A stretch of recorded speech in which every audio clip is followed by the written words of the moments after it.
আসসালামু আলাইকুম সবাইকে। সবাইকে অসংখ্য ধন্যবাদ আমার ইজি বায়োলজি বইটি কেনার জন্য। যারা এখনো সংগ্রহ করেনি খুব দ্রুত সংগ্রহ করে ফেলো, কারণ তোমরা সকলেই জানো আমাদের এই বইতে এমসিকিউ এক্সক্লুসিভ সাজেশন রয়েছে, যেখানে 500টা এমসিকিউ বাছাই করা হয়েছে সম্পূর্ণ বই থেকে। এর মধ্যে 300টা 3 স্টার, 200টা হচ্ছে 2 স্টার এমসিকিউ রয়েছে। তাহলে তোমাদের লাভটা কি? লাভ হচ্ছে গিয়ে তোমরা যদি এই 500টা এমসিকিউ করো, অন্তত 500টা এমসিকিউ করলে অবশ্যই বায়োলজিতে 25-এ 25 অবশ্যই পাবে। কারণ এই ইম্পর্টেন্ট এমসিকিউগুলো অনেক চিন্তা ভাবনা করে, অনেক বোর্ড অ্যানালাইসিস করে তারপরে এগুলোকে সাজেশন হিসেবে দেওয়া হয়েছে। এগুলো ছাড়াও কিন্তু আরও অনেক এমসিকিউ রয়েছে। তাহলে তুমি যদি প্রত্যেকটা অধ্যায়ের সবগুলো এমসিকিউ কমপ্লিট করো, তাহলে তোমাকে কেউ আটকাতে পারবে না। আর এমসিকিউ সাজেশন সলভ করার জন্য তো আমি তোমাদের সাথেই আছি। যখনই কোনো প্রবলেম হবে জাস্ট একটা স্ক্যান করবে আর আমি তোমাদের সামনে হাজির হয়ে যাব, তোমাদের প্রিয় জান্নাত ম্যাম। তো চলো আজকে আমরা হচ্ছে গিয়ে টাইপ 2 সালোক সংশ্লেষণ সম্পর্কিত যত এমসিকিউ আসতে পারে সেগুলো আজকে আমরা সলভ করব। আশা করি আজকের পরে তোমাদের সালোক সংশ্লেষণ নিয়ে কোনো প্রবলেম থাকবে না। আচ্ছা, তো প্রথম প্রশ্নটা কি? প্রথম প্রশ্ন হচ্ছে জীবজগতের সবচেয়ে গুরুত্বপূর্ণ জৈব রাসায়নিক প্রক্রিয়া কোনটি হবে? ব্যাপন, অভিস্রবণ, সালোক সংশ্লেষণ নাকি প্রশোধন? যেহেতু আমাদের টাইপের নাম হচ্ছে কি সালোক সংশ্লেষণ, তার মানে আমরা কিন্তু চোখ বন্ধ করেই বলে দিতে পারি সালোক সংশ্লেষণ হবে। কিন্তু একটু লজিক্যালি চিন্তা করো। লজিক্যালি চিন্তা করলে যেটা হবে, জীবজগতের সবচেয়ে গুরুত্বপূর্ণ জৈব রাসায়নিক প্রক্রিয়া অবশ্যই সালোক সংশ্লেষণ হবে। কারণ সালোক সংশ্লেষণ যদি না হতো তাহলে উদ্ভিদ বেঁচে থাকতে পারতো না। উদ্ভিদ অক্সিজেন তৈরি করতে পারতো না বা খাদ্য তৈরি করতে পারতো না, তার সাথে উপজাত দ্রব্য হিসেবে অক্সিজেনটা বের করতে পারতো না। আর অক্সিজেন যদি বের না হতো বা অক্সিজেন যদি না থাকতো তাহলে কোনো প্রাণী বেঁচে থাকতে পারতো না পৃথিবীতে। ফলে যেটা হতো, জীবজগৎ হচ্ছে বিলুপ্ত হয়ে যেত, প্রাণীরা বিলুপ্ত হয়ে যেত, উদ্ভিদও কিন্তু বিলুপ্ত হয়ে যেত। তাহলে অবশ্যই জীবজগতের সবচেয়ে গুরুত্বপূর্ণ জৈব রাসায়নিক প্রক্রিয়ার নাম কি? সালোক সংশ্লেষণ হবে। এরপরের প্রশ্নটা দেখো, দূর্বা ঘাসের শর্করা তৈরির প্রধান স্থান কোনটি? দূর্বা ঘাস জাস্ট হচ্ছে তোমাকে এখানে একটা উদাহরণ দিয়ে দিয়েছে। তোমার এটার বদলে হচ্ছে তোমাকে বলতে পারে আম গাছের শর্করা তৈরির প্রধান স্থান কোনটি, জাম গাছের শর্করা তৈরির প্রধান স্থান কোনটি, এভাবে কিন্তু প্রশ্ন দিয়ে দিতে পারে। উত্তর কি কি অপশন আছে? ফুল আছে, মূল আছে, মেসোফিল টিস্যু আছে, জাইলেম টিস্যু আছে। তাহলে উত্তর কি হবে? উত্তর হচ্ছে কি মেসোফিল টিস্যু হবে। আমরা সকলেই জানি পাতার নিচে যে পাতার যে মেসোফিল টিস্যু আছে সেখানে মূলত সালোক সংশ্লেষণ প্রক্রিয়া হয়। সালোক সংশ্লেষণ প্রক্রিয়া হওয়া মানে সেখানে শর্করা তৈরি হয়। আচ্ছা, কোন উদ্ভিদে সালোক সংশ্লেষণের হার বেশি হবে? দেখো এখানে কি কি আছে? আম, কাঁঠাল, মেহগনি, বাঁশ। এখন এগুলো কোন ধরনের উদ্ভিদ? আমরা জানি সালোক সংশ্লেষণের হার বেশি কার, এটা আমরা কিভাবে বুঝবো? প্রথমত হচ্ছে গিয়ে আমরা C3 ও C4 উদ্ভিদ সম্পর্কে জানি। তো C4 উদ্ভিদ যেগুলো আছে তাদের সালোক সংশ্লেষণের হার C3 উদ্ভিদগুলোর থেকে বেশি হবে। এখন কথা হচ্ছে C4 উদ্ভিদ কোনগুলা? C4 উদ্ভিদ মূলত হচ্ছে গিয়ে এই যে আখ, তারপরে হচ্ছে কি ভুট্টা, মুথা ঘাস, তারপরে যত রকমের ঘাস আছে, ঘাস জাতীয় যে উদ্ভিদগুলো আছে, ঠিক আছে, নটের শাক, তারপর হচ্ছে বাঁশ, এগুলোতে সালোক সংশ্লেষণের হারটা বেশি হয়। এগুলো C4 উদ্ভিদ। আর এগুলো ছাড়া বাকি যত উদ্ভিদ আছে সেগুলো C3 উদ্ভিদ, যেমন আম গাছ, মেহগনি গাছ, কাঁঠাল, জাম, লিচু, বট গাছ, এসবগুলো হচ্ছে কি C3 উদ্ভিদ।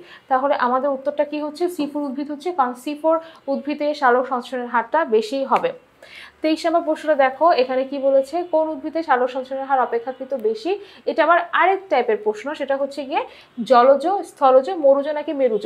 আচ্ছা, আমরা সকলে জানি যে বাতাসে কার্বন ডাইঅক্সাইডের পরিমাণ পানিতে কার্বন ডাইঅক্সাইডের পরিমাণ থেকে কম থাকে। অর্থাৎ কি বললাম?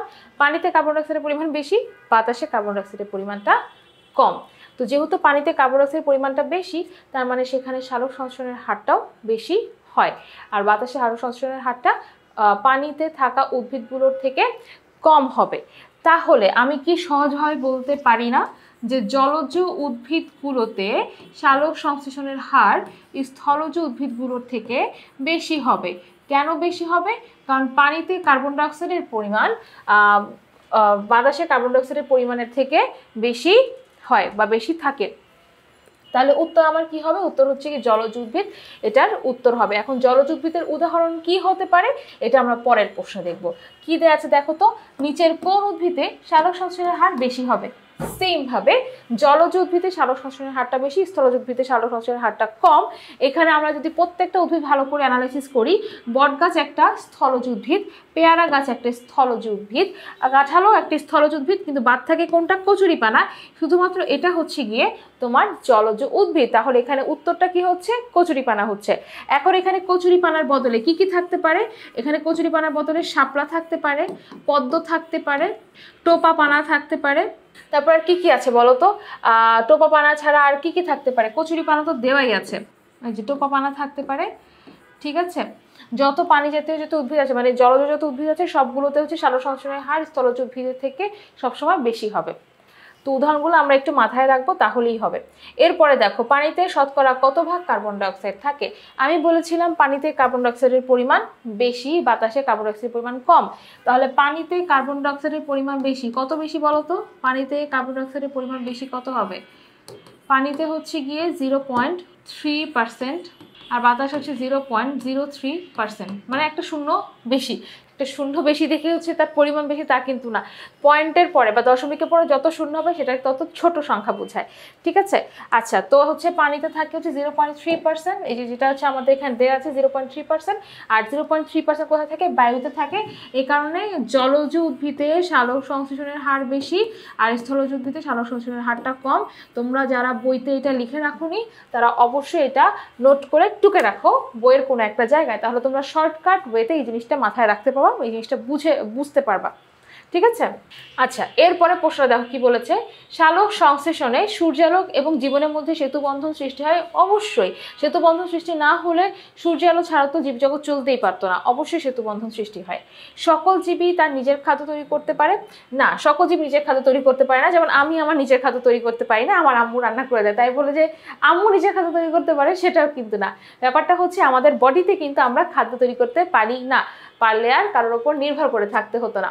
তো সকল জীব কিন্তু নিজের খাদ্য নিজে তৈরি করতে পারে না, শুধু উদ্ভিদ পারে। তাহলে আমাদের এই সেকেন্ড অপশনটা বাদ। আর লাস্টে কি বলছে? সৌরশক্তি রাসায়নিক শক্তিতে পরিণত হয়? অবশ্যই সালোক সংশ্লেষণ প্রক্রিয়া এটাই ঘটে, সৌরশক্তি রাসায়নিক শক্তিতে পরিণত হবে। এরপরে এখানে একটা ছবি দেওয়া আছে, ছবিটা আমরা একটু ভালো করে খেয়াল করি। এখানে যে ছবিটা দেওয়া আছে, ছবিটাতে কি বলেছে? ছবিটাতে কি দেওয়া আছে? এখানে একটা পাতার ছবি দেওয়া আছে, এখানে সূর্যের আলোর ছবি দেওয়া আছে।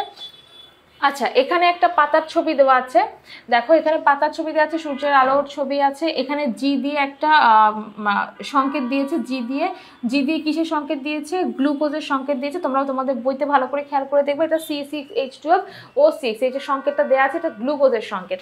আর এখানে হচ্ছে এ দিয়ে বোঝাচ্ছে কিছু একটা বাইরে বের হয়ে যাচ্ছে, আর O2 দিয়ে বোঝাচ্ছে ভিতরে প্রবেশ করছে, পাতার ভিতরে প্রবেশ করছে।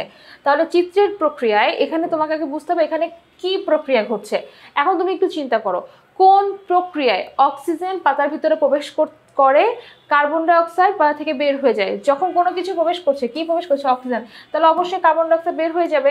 তাহলে এখানে কি হচ্ছে? এখানে কার্বন ডাইঅক্সাইড হচ্ছে আর এখানে অক্সিজেন থাকতেছে। ঠিক আছে, তাহলে এই যে অক্সিজেন প্রবেশ করতেছে আর কার্বন ডাইঅক্সাইড বের হয়ে যাচ্ছে, আর এখানে গ্লুকোজ তৈরি হচ্ছে, মানে এখানে জি যেটা, এখানে গ্লুকোজ তৈরি হচ্ছে না, গ্লুকোজটা আছে এখানে। তো যখন এটা হবে তখন এটাকে কি নির্দেশ করছে?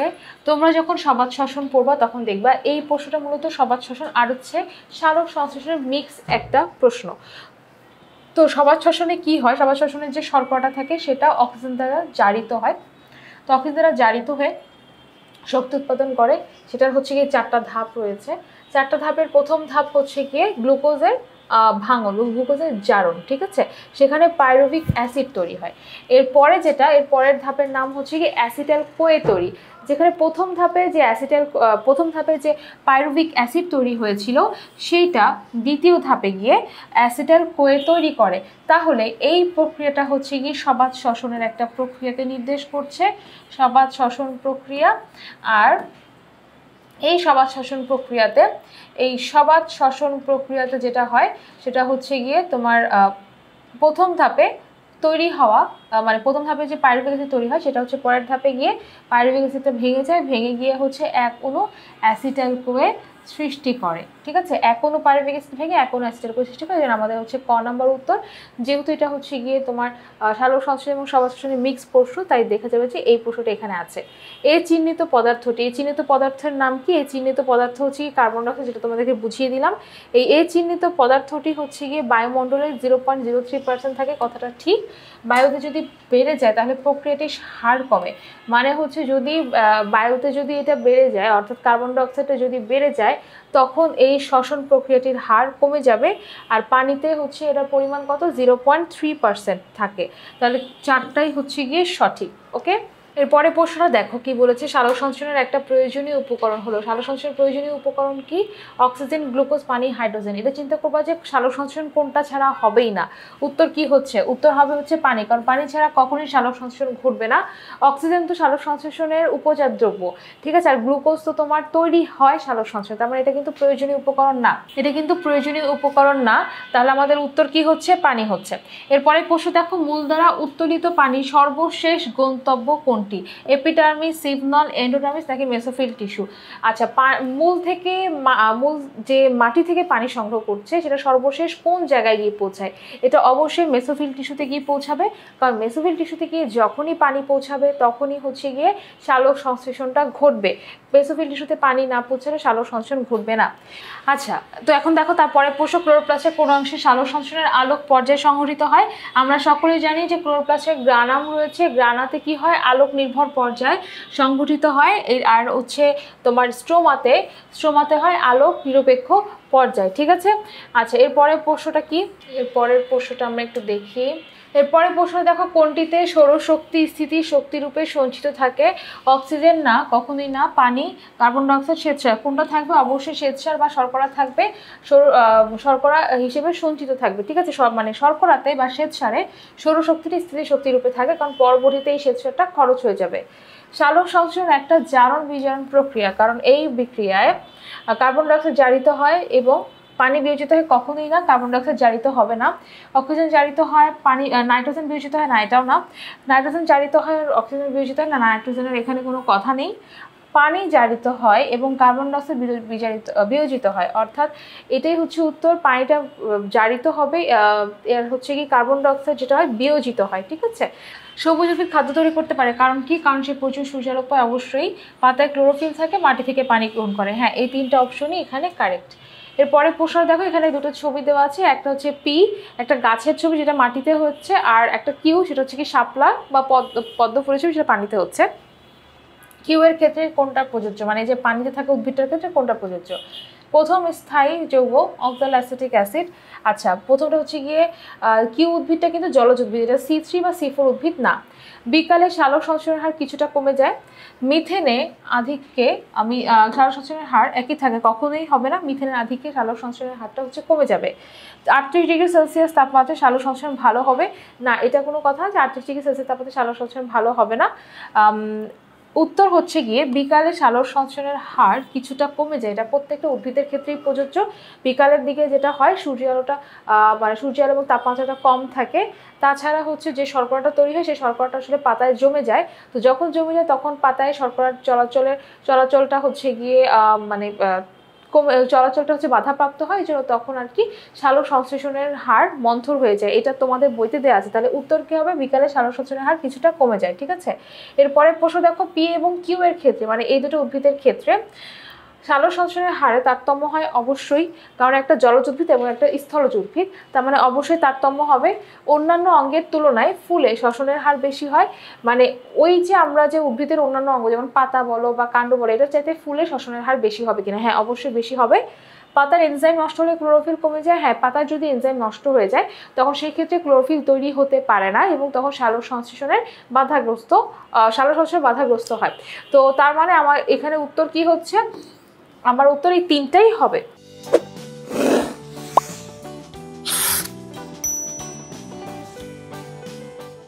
তারপরে প্রশ্ন দেখো, নিচের কোনটা সালোক সংশ্লেষণের উপজাত দ্রব্য?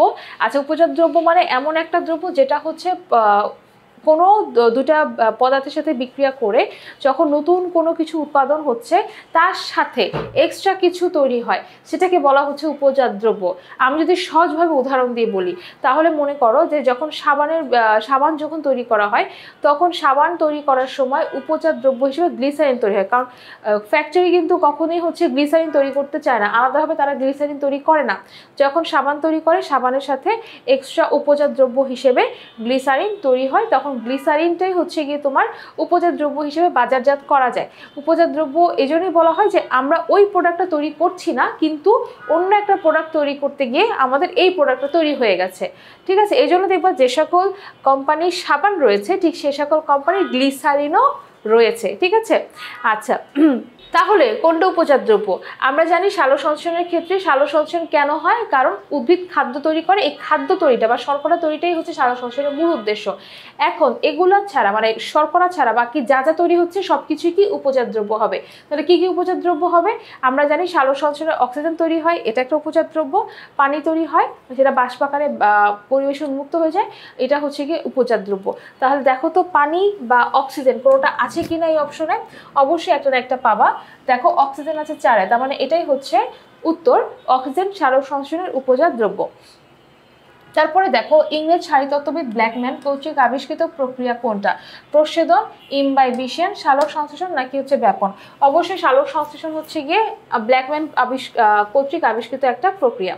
ব্ল্যাকম্যান কত সালে সালোকসংশ্লেষণ প্রক্রিয়াকে দুটো পর্যায়ে ভাগ করেন? একদম তটস্থ থাকবে 1905 সালে তিনি সালোকসংশ্লেষণ প্রক্রিয়াটা আবিষ্কার করেন। তারপরে দেখো তারপরের প্রশ্ন, পানি বিয়োজিত হয়ে কোনটা উৎপন্ন হয়? ইলেকট্রন হচ্ছে কি দেখো কিভাবে লেখা আছে, E- ইলেকট্রন, H2 আর অক্সিজেন। হাইড্রোজেন কখনো তৈরি হবে না, হাইড্রোজেন প্লাস হবে, হাইড্রোজেন প্লাস। যেহেতু এটা হাইড্রোজেন প্লাস না, হাইড্রোজেন অণুকে নির্দেশ করছে, তার মানে আমার অ্যান্সার কিন্তু 1 আর 3 হবে। ঠিক আছে, জলজ উদ্ভিদে সালোকসংশ্লেষণের হার বেশি, এটার কারণ কি? পানিতে কার্বন ডাইঅক্সাইডের পরিমাণ 0.3%। তারপরে সকল অঙ্গ কার্বন ডাইঅক্সাইড শোষণ করতে পারে, অবশ্যই। অক্সিজেন এবং কার্বন ডাইঅক্সাইডের পরিমাণ সমান কখনোই না, প্রথম দুইটা কারণে সাধারণত সালোকসংশ্লেষণের হারটা বেশি থাকবে। ঠিক আছে, এরপরে প্রশ্নটা দেখি, সালোকসংশ্লেষণের উপজাত দ্রব্য কি কি? আমি যখন পড়িয়েছি একটু আগে তোমাদের বলেছিলাম সালোকসংশ্লেষণের উপজাত দ্রব্য কি কি হতে পারে। একটা হচ্ছে কি শর্করা, তারপর হচ্ছে কি শর্করা তো সে তৈরি করে, সালোকসংশ্লেষণে তৈরি হয়। তারপর হচ্ছে কি অক্সিজেন, আর হচ্ছে পানি। অক্সিজেন এবং পানি এই দুইটাই হচ্ছে উপজাত দ্রব্য, আর শর্করা হচ্ছে এই খাদ্যটা তৈরি হয়। ঠিক আছে, এর পরের প্রশ্নটা দেখো, এখানেও ঠিক সেম ভাবে জলজ উদ্ভিদ দেওয়া, আর এখানে হচ্ছে একটা স্থলজ উদ্ভিদ দেওয়া। চিত্র এ এর ক্ষেত্রে পানির মাধ্যমে পরাগায়ন ঘটে, অবশ্যই পানির মাধ্যমে পরাগায়ন ঘটবে। বি এর তুলনায় বেশি শর্করা তৈরি করে, মানে বি হচ্ছে একটা স্থলজ উদ্ভিদ আর এ হচ্ছে একটা জলজ উদ্ভিদ। জলজ উদ্ভিদে যেহেতু সালোকসংশ্লেষণের হার বেশি, তার মানে তার শর্করা উৎপাদনও বেশি হবে। সুতরাং বি এর চেয়ে এতে শর্করা বেশি তৈরি হবে। আর 10 ডিগ্রি সেলসিয়াস তাপমাত্রায় সালোকসংশ্লেষণ চালাতে পারে। এখন কথা, 10 ডিগ্রি সেলসিয়াস তাপমাত্রা মানে হচ্ছে কম তাপমাত্রা, কম তাপমাত্রায় সালোকসংশ্লেষণ চলতে পারবে না। তো সেই ক্ষেত্রে আমাদের উত্তর হচ্ছে গিয়ে 1 এবং 2 হবে। ঠিক আছে, 1 এবং 2 আমি এখানে উত্তর দাগিয়ে দিলাম। এরপরে প্রশ্ন দেখো, চিত্র এ এবং বি এর ক্ষেত্রে কোনটা ঠিক? এতে সালোকসংশ্লেষণের হার কমে যাবে, কখনোই না, বরং এতে সালোকসংশ্লেষণের হারটা বেশি। ঠিক আছে, অক্সিজেনের ঘাটতিতে এ সালোকসংশ্লেষণ চালাতে পারবে, অক্সিজেনের ঘাটতিতে এ সালোকসংশ্লেষণ চালাতে পারবে না। বিকেলে বিতে সালোকসংশ্লেষণের হার কমে যায়, অবশ্যই বিকেলে হচ্ছে বিতে বা স্থলজ উদ্ভিদে সালোকসংশ্লেষণের হারটা কমে যায়। আর দূষিত বাতাসে শুধু বিতে সালোকসংশ্লেষণ কমবে না, এটা জলজ উদ্ভিদের ক্ষেত্রেও প্রযোজ্য হবে। তার মানে এখানে যে অপশনগুলো দেখতে পাচ্ছি এটা মূলত হচ্ছে কি সালোকসংশ্লেষণের যে প্রভাবকগুলো রয়েছে সেখান থেকে এই অপশনগুলো দেওয়া হয়েছে। আর সাধারণত হচ্ছে কি সালোকসংশ্লেষণ বা শ্বসন যেটাই বলো না কেন, প্রভাবক থেকেও কিন্তু অপশন দিয়ে দেয়। তারপরে দেখো সালোকসংশ্লেষণ, তাপমাত্রা বৃদ্ধি পেলে বিক্রিয়ার হার হ্রাস পায়। তারপরে হচ্ছে গিয়ে অক্সিজেনের মাত্রা বৃদ্ধি পেলে বিক্রিয়ার হার হ্রাস পায়, পানির মাত্রা কমে গেলে বিক্রিয়ার হার কমে যায়। মূলত এখানে হচ্ছে কি সালোকসংশ্লেষণ যে রিয়াকশনটা আছে সেই রিয়াকশন থেকে এটার প্রশ্নটা করা হয়েছে। তাপমাত্রা বৃদ্ধি পেলে বিক্রিয়ার হারটা হ্রাস পায় না, বিক্রিয়ার হারটা হচ্ছে কি বৃদ্ধি পায়। আর হচ্ছে অক্সিজেনের মাত্রা বৃদ্ধি পেলে বিক্রিয়ার হার কমে যাবে, আর পানির মাত্রা কমে গেলে বিক্রিয়ার হারটা কমে যাবে। ঠিক আছে, তাহলে 2 আর 3 হবে উত্তর। এর পরের প্রশ্নটা দেখো, 6 অণু কার্বন ডাইঅক্সাইড 12 অণু পানি, এ আর ক্লোরোফিল গ্লুকোজ, তারপরে হচ্ছে গিয়ে পানি, আর একটা হচ্ছে অক্সিজেন। বিক্রিয়ার এ অংশে কোনটা হবে? বিক্রিয়ার এ অংশে আমরা সবাই রিঅ্যাকশনটা একদম তটস্থ করে ফেলবো। এটা হচ্ছে উপরে আলো আর হচ্ছে ক্লোরোফিল, এই দুইটা সহায়তায় সাধারণত সালোক সংশ্লেষণ প্রক্রিয়াটা সংঘটিত হয়। তাহলে উত্তর হচ্ছে কি আলো হবে। নিচের কোনটি সালোক সংশ্লেষণের প্রয়োজনীয় উপকরণ? প্রয়োজনীয় উপকরণ বলতে কোনটা হচ্ছে অবশ্যই যে উপকরণটা লাগবে, oxygen, carbon dioxide, hydrogen, nitrogen, অবশ্যই কার্বন ডাইঅক্সাইড হবে। কার্বন ডাইঅক্সাইড ছাড়া সালোক সংশ্লেষণ হবে না। সালোক সংশ্লেষণ প্রক্রিয়া অক্সিজেন উৎপন্ন হয় অবশ্যই, কার্বন ডাইঅক্সাইড বিজারিত হয় অবশ্যই, আর পানি হচ্ছে জারিত হবে। তাহলে অ্যান্সার কি হচ্ছে? তিনটেই হবে, ঠিক আছে। আচ্ছা, এরপরের প্রশ্নটা দেখো, ক্লোরোফিল গুরুত্বপূর্ণ ভূমিকা পালন করে এটিপি সৃষ্টিতে, কার্বন ডাইঅক্সাইড সৃষ্টিতে, NADPH প্লাস H প্লাস সৃষ্টিতে। এটার মধ্যে হচ্ছে কি অপশন কি হবে? 1 আর 3, এটিপি সৃষ্টিতে এবং NADPH প্লাস H প্লাস সৃষ্টিতে ক্লোরোফিল গুরুত্বপূর্ণ ভূমিকা পালন করবে, কার্বন ডাইঅক্সাইড সৃষ্টিতে গুরুত্বপূর্ণ ভূমিকা পালন করবে না। কারণ হচ্ছে গিয়ে কার্বন ডাইঅক্সাইড তৈরি হবে না, সালোক সংশ্লেষণ প্রক্রিয়া কার্বন ডাইঅক্সাইড তৈরি হয় না, ঠিক আছে। তাহলে আজকে তোমরা হচ্ছে গিয়ে যে এমসিকিউ সমাধান করেছো, টাইপ 2 এমসিকিউ সমাধানগুলো আমরা আজকে করে ফেলেছি। আশা করি কারোর এই টাইপ 2তে কোনো প্রবলেম নেই। আর হচ্ছে তোমাদের যদি কোনো প্রবলেম মনে হয়, কোনো এমসিকিউতে ঝামেলা মনে হয়, কিউআর কোড স্ক্যান করবে আর আমি হাজির হয়ে যাব, তোমাদের পড়াটা বুঝিয়ে দিব, ঠিক আছে। তাহলে আজকে এই ক্লাসটা আমি এখানে শেষ করছি। সবাই ভালো থাকো, সুস্থ থাকো।